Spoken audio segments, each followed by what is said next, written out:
Kalau elektabilitas Prabowo tetap nomor 1 menjelang 2024, pasti firm dia akan maju lagi sebagai calon presiden.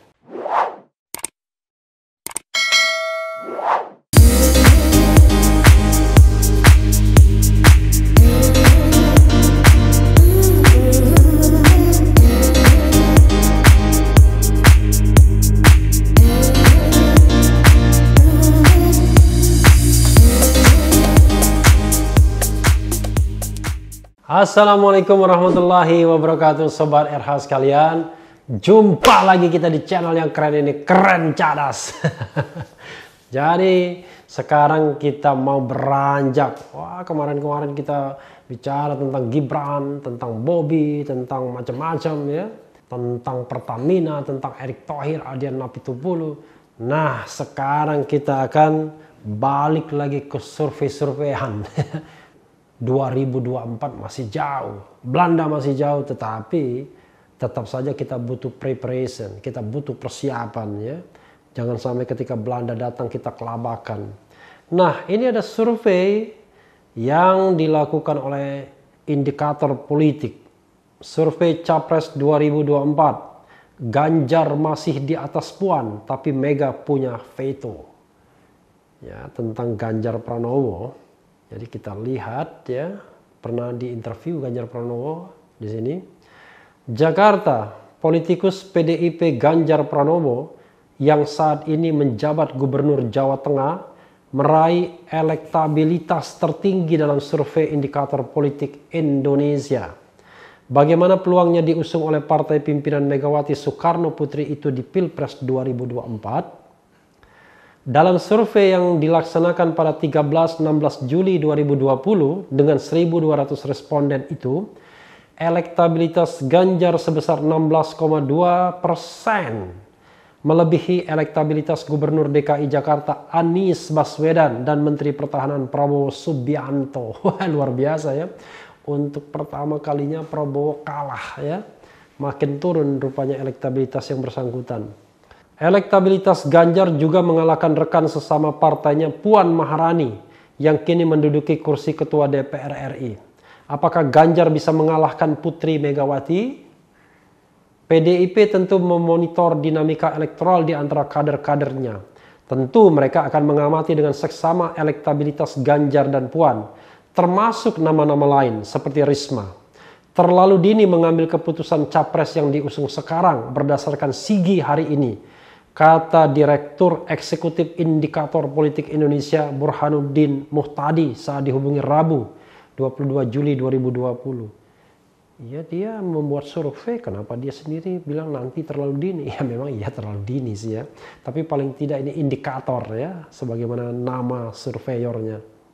Menurut Burhanuddin, kecil kemungkinan PDIP mengusung Ganjar dan Puan dalam satu paket pasangan calon presiden dan calon wakil presiden.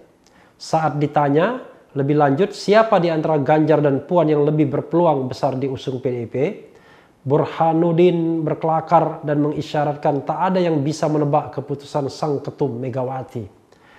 Tapi berdasarkan pengalaman 2014, Ibu Mega sebagai veto player utama PDIP menentukan capres Jokowi secara rasional.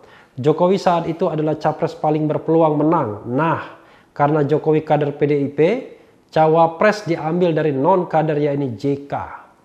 Pengalaman berulang di 2019, Jokowi yang dicalonkan PDIP kembali dipasangkan dengan non-kader yaitu Kiai Ma'ruf Amin. Jelas Burhanuddin. Intinya sulit membayangkan PDIP mengusung Ganjar dan Puan dalam satu paket di 2024. Karena keduanya sama-sama PDIP, maka kemungkinan diusung secara bersama-sama kecil. Hanya Mega dan Allah yang tahu Ganjar atau Puan yang lebih berpeluang diusung PDIP imbuhnya. Luar biasa ya. Hanya Tuhan dan Mega yang tahu ya. Meski demikian, Burhanuddin tak mau berandai-andai soal peluang Ganjar ke depan. Sebab meski saat ini elektabilitas Ganjar jauh di atas Puan, Pilpres 2024 disebutnya masih jauh. Belanda masih jauh. Sekarang memang elektabilitas Ganjar jauh di atas Puan, Tapi pemilu masih 4 tahun lagi, ujarnya. Makin mendekati tahun ya makin jauh jarak antara Ganjar sama Puan Maharani ya. Untuk diketahui, Indikator Politik Indonesia merilis survei terbaru terkait elektabilitas Capres pada Selasa 21 Juli. Ganjar berada di posisi pertama di angka 16,2%, kemudian disusul Anies Baswedan dengan perolehan 15%. Dua-duanya ini teman saya semua. Satu Ganjar Pranowo, itu kakak angkatan saya, 2 tahun di atas saya di Fakultas Hukum UGM. Anies Baswedan satu generasi dengan saya, dia di Fakultas Ekonomi UGM. Lumayan juga nih kalau punya teman presiden. Kemudian disusul Anies Baswedan dengan perolehan 15%, sementara Prabowo Subianto ada di posisi ketiga dengan angka 13,5%. Hasilnya sebagai berikut. Mulai dari Ganjar Pranowo 16,2%, kemudian ada juga Sandiaga Uno 9,2%, Ridwan Kamil ya 8,6%, Agus Harimurti Yudhoyono, Puan Maharani, ada Gatot Nurmantio, Tito Karnavian, Erick Thohir, Mahfud MD, Airlangga Hartarto, Budi Gunawan, Muhaimin Iskandar, dan yang tidak tahu atau tidak menjawab 19,9%, alias pemenang. Jadi pemenangnya itu 19,9% ya, belum mempertimbangkan margin of error ya. Memang Belanda masih jauh ya. Kalau jaraknya 1-2% ya belum bisa dipertanggungjawabkan karena margin of errornya bisa berapa persen. Coba kita lihat lagi. Ini lanjutan dari berita tentang survei itu sendiri ya. Ini masih di Detik News ya. Survei Capres Indikator, Ganjar 16,2%, Anies 15%, Prabowo 13,5%. Kita lihat nanti margin of errornya ya. Lembaga Survei Indikator Politik Indonesia merilis hasil survei persepsi publik terkait sejumlah isu. Salah satunya elektabilitas Capres. Hasilnya, nama Gubernur Jawa Tengah Ganjar Pranowo ada di atas nama-nama lain. Survei digelar pada 13-16 Juli 2020. Sampel survei ini sebanyak 1.200 responden yang dipilih secara acak dari kumpulan sampel acak survei tatap muka langsung yang dilakukan Indikator Politik Indonesia pada rentang Maret 2018 hingga Maret 2020. Jumlah sampel yang dipilih secara acak untuk ditelepon sebanyak 5.872 data dan yang berhasil diwawancarai dalam durasi survei yaitu sebanyak 1.200 responden. Toleransi kesalahan margin of error sekitar lebih kurang 2,9% pada tingkat kepercayaan 95%. Sampel berasal dari seluruh provinsi yang terdistribusi secara proporsional. Survei soal capres pilihan dilakukan dengan menyodorkan 15 nama kepada responden. Pertanyaan survei adalah, jika pemilihan presiden diadakan sekarang, siapa yang ibu bapak pilih sebagai presiden di antara nama-nama berikut? Indikator Politik Indonesia juga mencantumkan hasil survei elektabilitas sebelumnya. Dari data tersebut diketahui elektabilitas Ganjar terus naik dari Februari 2020. Sementara elektabilitas Anies Baswedan sempat turun, namun kini naik lagi. Sementara elektabilitas Prabowo terus turun. Berikut elektabilitas Ganjar, Anies, dan Prabowo di 3 survei terakhir Indikator Politik Indonesia. Jadi Ganjar terus naik dari 9,1% sampai 16,2%. Anies 12,1%, lalu turun 10% dan sekarang 15%. Lumayan, naiknya juga tinggi ya. Prabowo turun terus dari 22, 14, dan 13. Tapi kita perlu pahami juga margin of error ya yang masih 2,9%. Jadi kalau mempertimbangkan margin of error ya belum bisa dikatakan unggul karena 2,9% ya. Sementara jarak antara Anies dan Ganjar itu hanya 1,2%. Jadi masih dalam rentang margin of error. Lalu Prabowo 13,5% ke Anies 1,5%, masih dalam rentang margin of error. Dari Ganjar ke Prabowo pun masih dalam rentang margin of error. Tapi ini menarik karena Prabowo turun terus. Nah, kita coba bacakan. Ini penyebab elektabilitas Ganjar, Anies, salib Prabowo di survei Indikator. Berdasarkan survei terbaru Lembaga Survei Indikator Politik Indonesia, elektabilitas Ganjar Pranowo dan Anies Baswedan lebih tinggi dibanding Prabowo Subianto terkait Pilpres 2024. Ada faktor penunjang mengapa dua kepala daerah itu elektabilitasnya mengalahkan Prabowo. Faktor utamanya karena faktor visibility, ungkap Direktur Eksekutif Indikator Politik Burhanuddin Muhtadi. Visibility yang dimaksud Burhanuddin adalah terkait penanganan virus corona COVID-19. Kepala daerah menjadi pihak yang terus mendapat perhatian selama masa pandemi.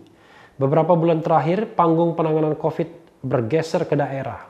Maka kepala daerah dengan populasi pemilih besar yang pintar mengambil momentumlah yang dapat insentif elektoralnya. Karena mereka lebih sering tampil di media, kata Burhanuddin. Padahal satu-satunya isu yang membetot perhatian publik adalah COVID. Ini yang menjelaskan mengapa elektabilitas Prabowo turun karena posisi beliau sebagai Menhan tidak langsung bersentuhan dengan COVID lanjutnya.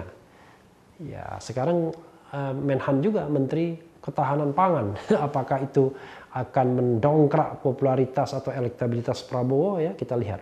Sebenarnya elektabilitas Ganjar, Anies dan Prabowo dalam margin of error plus minus 2,9%. Nah ya, jadi dia sudah bilang begitu. Artinya kita tidak bisa mengklaim Ganjar lebih unggul ketimbang Anies atau Prabowo. Demikian juga sebaliknya, sebut Burhanuddin. Jadi para pendukung jangan senang dulu. Atau jangan kecewa dulu karena masih dalam rentang margin of error yang agak tinggi juga 2,9%. Kecuali kalau bedanya sudah 10%, 15%, nah itu baru. Menurut dia, hasil survei di masa pandemi corona ini tak bisa menjadi patokan. Burhanuddin mengatakan peta pencapresan pada Pilpres 2024 bisa lebih ketat di kemudian hari. Apalagi Sandiaga dan Ridwan Kamil juga mendapat dukungan signifikan. Intinya, peta 2024 masih jauh dan lebih kompetitif, tuturnya. Tapi yang ingin saya katakan adalah survei-survei ini bisa mengindikasikan beberapa hal ya.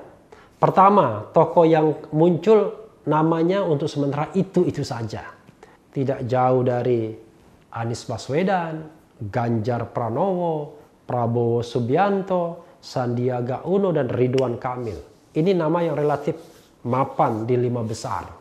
Lalu kemudian ring berikutnya ada AHY, ya, ada Puan Maharani, kadang ada kadang enggak ya. AHY yang selalu ada. Gatot Nurmantio. Nah sekarang muncul lagi nama Erick Thohir, karena Erick Thohir juga rupanya mau ikut racing. Sudah pakai sepatu dia, sudah siap-siap jongkok untuk start ya. Jadi nama-nama itulah yang akan berpeluang. Apakah nanti akan ada nama kejutan? Saya sih sebenarnya berharap tidak ada kejutan. Kenapa? Karena yang namanya pemimpin itu ya memang harus dari sekarang dibicarakan. Siapa yang paling siap untuk 2024. Bukan tiba-tiba ada orang baru muncul tidak tahu track recordnya. Lalu kemudian dengan pencitraan yang luar biasa, dengan kampanye media yang luar biasa, lalu jadilah presiden pemimpin kita. Enggak begitu. Jadi harus orang yang sudah teruji di dalam kancah apapun, baik di dalam pemerintahan maupun non pemerintahan. Yang lebih penting satu kapasitas, dua integritas, tidak cacat ya. Dan ketiga ya keberanian untuk melakukan gebrakan. Nah memang ada plus dan minusnya. Kalau Ganjar plusnya yaitu didukung oleh partai besar, tapi itu pula kelemahannya. Dan dia kader partai politik. Tapi jangan lupa ada Puan Maharani di situ yang merupakan putri mahkota. Sepanjang Ganjar tetap kulon won, barangkali masih bisa di-endorse. Tapi kalau mulai melawan, nasibnya sehebat apapun akan hilang juga. Lalu ada Anies Baswedan. Anies kelemahannya tidak punya partai politik. Tapi itu pula kelebihannya, tidak punya warna. Belum punya warna yang exactly apakah akan menjadi merah, kuning, hijau di langit yang biru ya. Lalu kemudian ada nama Ridwan Kamil yang juga seperti Anies, tidak berpartai. Sandiaga Uno, orang partai yang rasa independen, kira-kira begitu ya. Prabowo, orang partai, bahkan dia menjadi ketua umum partai. Jadi ada plus dan minusnya. Hanya saya ingin mengatakan, ya Sobat Era sekalian, kalau elektabilitas Prabowo tetap nomor 1 menjelang 2024, pasti firm dia akan maju lagi sebagai calon presiden. Kalau tetap nomor 1. Tapi kalau elektabilitasnya tidak nomor 1, saya yakin dia tidak akan maju. Dia akan mengendorse tokoh nomor 1. Jadi sebagai kingmaker. Rasanya begitu. Karena terlalu capek kalau ikut pilpres terus dan kemudian peluang menangnya tidak kuat. Tapi kalau dia nomor 1, menang. Kecuali ada sebuah kelompok besar kekuasaan yang mengendorse dia dan memastikan dia menang dengan cara apapun. Wah, jangan sampai terjadi dengan hal tersebut ya. Lalu Ganjar Pranowo, waduh betul-betul tidak enak nasibnya. Kenapa? Sangat bergantung pada Megawati Soekarno Putri. Sehebat apapun dia, kalau Mega bilang tidak, enggak. Tapi kalau Mega bilang iya, ada peluang. Nah, untuk Mega bilang iya, rasanya dia harus menjadi nomor 1 di dalam survei seperti Jokowi 2014. Kalau tidak nomor 1, ya Allahu a'lam rasanya, ya wassalam. Karena kalau tidak nomor 1 ngapain? Ya, barangkali PDIP akan realistis menyorongkan Puan Maharani untuk dipasangkan kepada calon yang kuat. Tidak ada yang tidak mungkin dalam politik. Ya. Di Pilkada DKI sebenarnya Anies Baswedan pernah mau mendekati PDIP agar dicalonkan oleh PDIP. Karena ketika PDIP masih ragu dengan Ahok, maka sebenarnya Anies ingin mengambil slot itu. Tapi rupanya PDIP mengendorse Ahok, lalu kemudian Anies diambil oleh faksi kanan. Kalau tidak, sebenarnya PDIP yang bisa mengendorse atau mendukung atau mengajukan atau menominasikan pada saat itu. Jadi nasib Ganjar sangat tergantung apakah dia nomor 1 atau tidak. Dan rasanya seorang Ganjar Pranowo masih terlalu dini untuk melihat apakah dia berani lompat pagar. Ya. Sebagaimana dilakukan oleh wakil wali kota Medan Ahyar yang akhirnya lompat ke Demokrat. Kalau Ganjar lompat ke partai lain, ya dengan senang hati partai lain kemudian akan menerimanya. Sangat mungkin kalau dia misalnya tidak punya peluang lagi, ya sebagai contoh misalnya elektabilitasnya tinggi tetapi dia tidak dicalonkan. Tapi ada yang mau mencalonkan sebagai wapres misalnya untuk dipasangkan. Sangat mungkin. Ahok kan pernah berhenti dari partai Golkar, berhenti dari DPR, masuk Gerindra untuk dicalonkan sebagai wakilnya Jokowi dalam Pilkada DKI. Tidak ada yang tidak mungkin dalam politik. Tapi pilihan bagi Ganjar akan lebih enak kalau dia nomor 1. Pasti akan ada pertimbangan yang rasional. Nah hanya memang soalnya adalah pada tahun 2014 Megawati kan sebenarnya elektabilitasnya masih nomor 3. Tapi selalu kalah dengan Prabowo. Dan dia tahu kalau dia head to head kembali dengan Prabowo dia akan kalah. Prabowo yang akan jadi presiden. Tapi begitu Prabowo head to head dengan Jokowi, Jokowi yang bisa leading. Karena faktor surprise-nya jauh lebih tinggi. Sekarang Puan Maharani di usia yang sangat muda, sangat belia dibandingkan Megawati di 2014. Jadi setelah jadi ketua DPR kan tentu ada ambisi. Barangkali yang paling realistis bagi Puan Maharani adalah disodorkan sebagai wakil presiden. Tapi wakil presiden dari presiden yang paling besar peluangnya. Nah kalau itu bisa. Kalau Ganjar begitu populernya, bukan tidak mungkin juga dipaksakan Ganjar berpasangan dengan Puan Maharani. Misalnya PDIP mampu memastikan mengajak 1-2 partai dan sehingga tercapai 20%. Mereka sudah aman, ya 1 partai saja cukup rasanya. PDIP sekarang berapa persen ya? 19% kalau tidak salah. Mereka cukup dengan 1 koalisi partai saja dan yakin dengan elektabilitas yang besar dari Ganjar, Puan Maharani yang kemudian jadi wakil presidennya. Bisa jadi memaksakan begitu. Karena sesungguhnya ketika Jokowi mengambil Ma'ruf Amin, elektabilitas Ma'ruf Amin tidak tinggi sebenarnya. Tapi diambil juga. Kenapa? Karena menghindari munculnya macan-macan baru kalau dijadikan wakil presiden. Waktu itu Mahfud MD, kalau Mahfud menjadi wakil presiden, dia akan menjadi macan di 2024. Makanya dihalangi, dihadang. Nah itulah namanya politik. Tidak ada teman dan lawan yang abadi. Adanya kepentingan yang abadi. Memang Belanda masih jauh sekali seperti kata Burhanuddin Muhtadi. Dan kita masih bisa menyaksikan perubahan-perubahan peta posisi. Tapi rasanya tidak akan jauh dari nama-nama itu. Kalaupun ada faktor kejutan, ya mungkin saja ada nama orang yang tidak di-list oleh Burhanuddin Muhtadi ataupun surveyor lainnya, bahwa sesungguhnya orang tersebut juga punya peluang yang besar. Dan mungkin saja bisa mencuat. Tapi rasanya 2 nama ini, Anies dan Ganjar, nama yang sangat diperhitungkan dalam perhelatan di 2024. Unfortunately, dua-duanya teman saya. Sekali lagi, enak punya teman presiden ya. Kita hanya mendoakan yang terbaik saja bagi republik ini ya. Berpikir macam-macam juga enggak. Karena kita harus berkontribusi kepada negara ini dimanapun posisi kita berada. Ya. Dengan atau tanpa jabatan. Karena jabatan itu amanah sesungguhnya. Dan yang penting adalah tetap di channel ini. Karena di channel ini Anda akan dirayu, ditipu, dibaperin, dicecar, diuber pula di jalur khusus. Karena channel ini adalah channel yang mengancam, memeras, dan membenci. Jangan lupa subscribe, like, comment, and share. Ciao!